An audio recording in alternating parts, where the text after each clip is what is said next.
Ya Allah, ini kalau melihat pemandangan anak-anak mulai dari umur 4 tahun ke atas, ini pada udah hafal, bahkan di sebelah saya dia udah mulai menghafal Quran sejak umur 13 tahun sampai sekarang. Sedangkan saya juz amma aja saya belum hafal semua, ya Allah.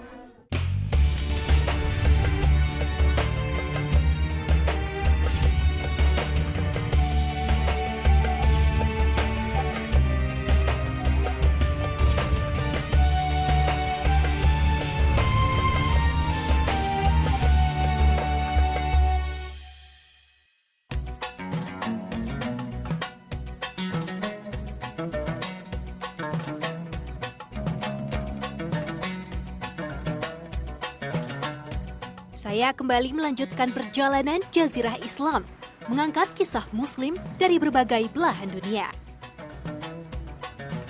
Kali ini, wajah Muslim di benua Afrika menjadi tujuan saya. Negara eksotik di tepi Samudra Atlantik yang 99% warganya memeluk Islam, Maroko. Meski terbentang jarak sepertiga lingkaran bumi, namun hubungan persahabatan Maroko dan Indonesia sudah terjalin lebih dari setengah abad. Salah satu negara di Afrika Utara yang memberikan kemudahan bebas visa bagi masyarakat Indonesia adalah Maroko.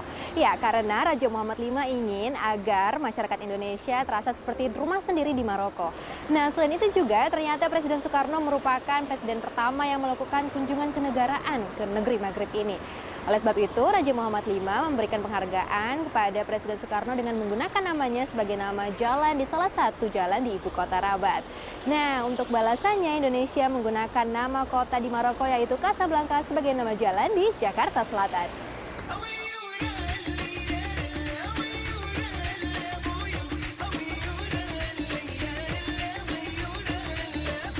Kunjungan saya ke negeri Al-Mamlaka Al-Maghribiyah ini diawali dengan melihat cantiknya ibu kota Maroko, Rabat.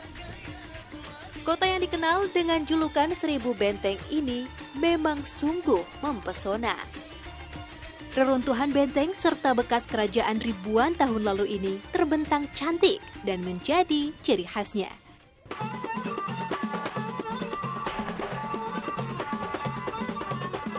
Kota yang terletak di mulut sungai Bourekrek ini sungguh menarik hati saya. Indah, masyarakat yang ramah, ditambah dengan perpaduan budaya Arab, Perancis, dan Spanyol, membuat aura Maroko semakin memikat. Negeri Maghrib, atau yang berarti barat, memang dihuni oleh mayoritas Muslim. Ini yang membuat saya penasaran, apakah berbeda dengan rasa tanah air Indonesia?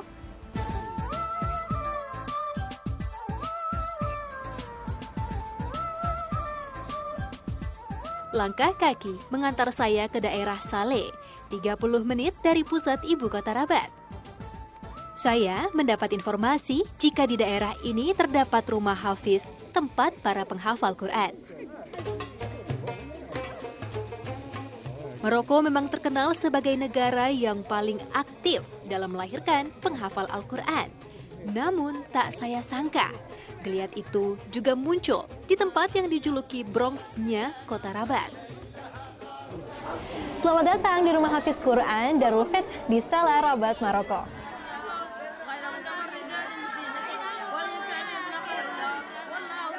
Di rumah sederhana yang juga disebut kutab ini, sekitar 50 anak datang setiap sorenya untuk belajar menghafal Al-Quran.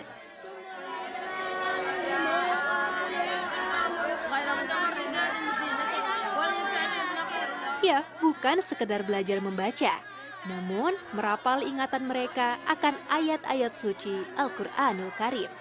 Masya Allah, sungguh luar biasa.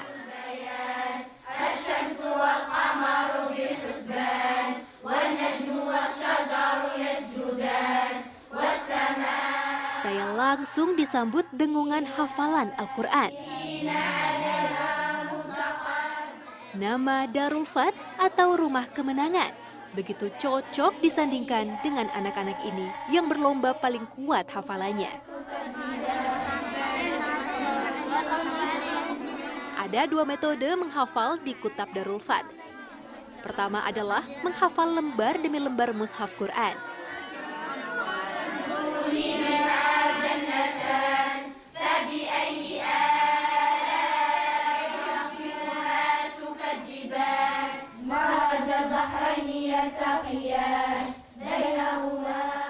Maha suci Allah, saya tak dapat membendung keharuan di tengah-tengah anak yang begitu mulia ini. Ya Allah, nikmat Allah mana lagi yang kau dustakan.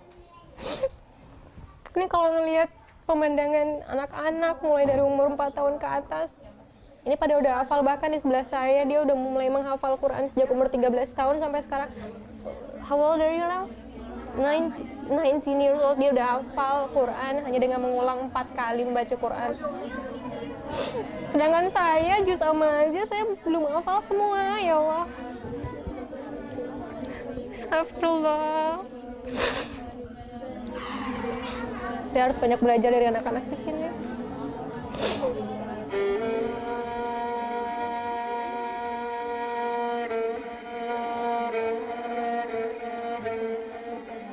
Saya merasa malu dan menyesal telah membuang waktu yang berharga tidak menghafal kitab Allah ini sedari belia.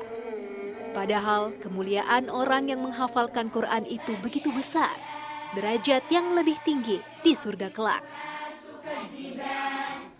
Saya iri dengan anak-anak yang mampu menghafal 6.666 firman Allah di usia yang sangat muda ini. Metode kedua yang diterapkan di Kutab Darul Fath untuk menghafal Al-Quran adalah mengulangi 5 ayat per hari selama minimal 5 kali dan ditambah 5 ayat lagi di hari berikutnya. Tidak lupa menyetor hafalan kepada ustadz atau guru agar bisa dikoreksi.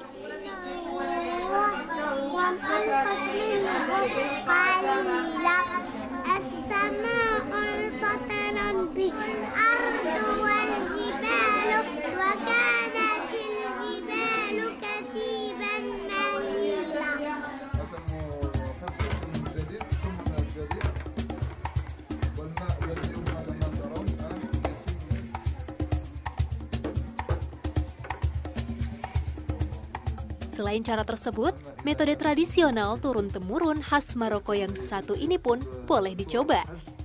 Menulis ayat suci Al-Quran dengan tinta dan pena bambu di atas lauhah atau sebilah papan. Menulis dipercaya dapat memperkuat hafalan karena kita menggunakan semua indera saat melakukannya. Setiap apa yang ditulis, dilihat mata, didengar telinga, dan dilafalkan dengan lisan lebih mudah untuk dihafalkan. Allah Azza wa Jalla takaffala bihifdhihi min fawqi 7 samawat. Walillahi alhamd. Huwa mahfudun raghma kayd al-kaidin wa raghma makr al-makirin. Yuriduna liyutfi'u nur Allah bi afwahihim wallahu mutimmu nurahu walau kariha al-kafirun. Hadhihi min alamat itmam hadha an-nur. تجد أطفال صغار يحفظون كتاب الله عز وجل. Siapa yang menghafal Al-Quran, Allah pasti akan menjaganya. Itulah janji Allah Azza wa Jalla.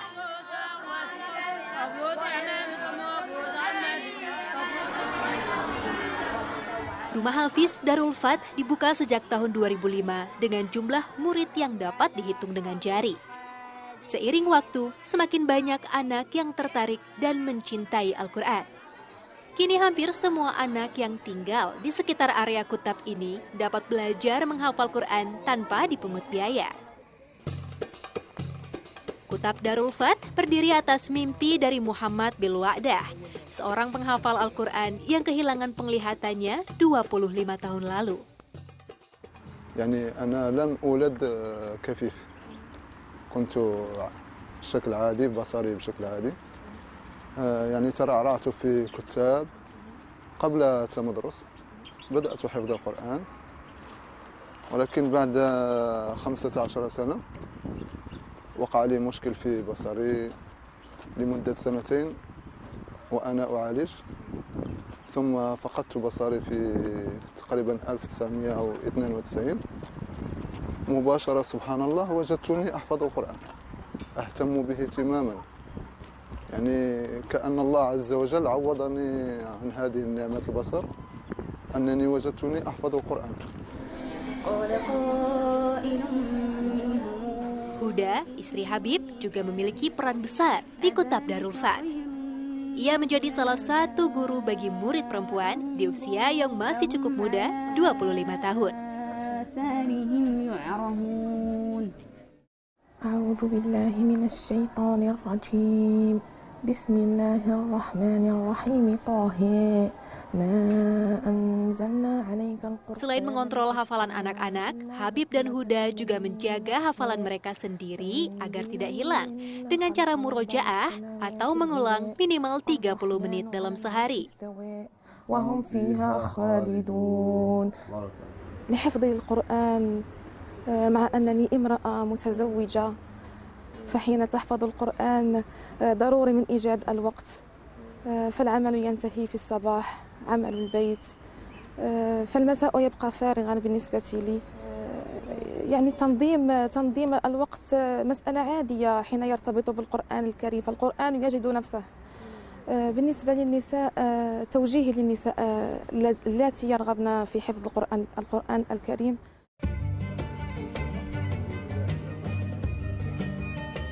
Satu tips penting lagi dalam menghafal Al-Quran adalah menjaga kejujuran.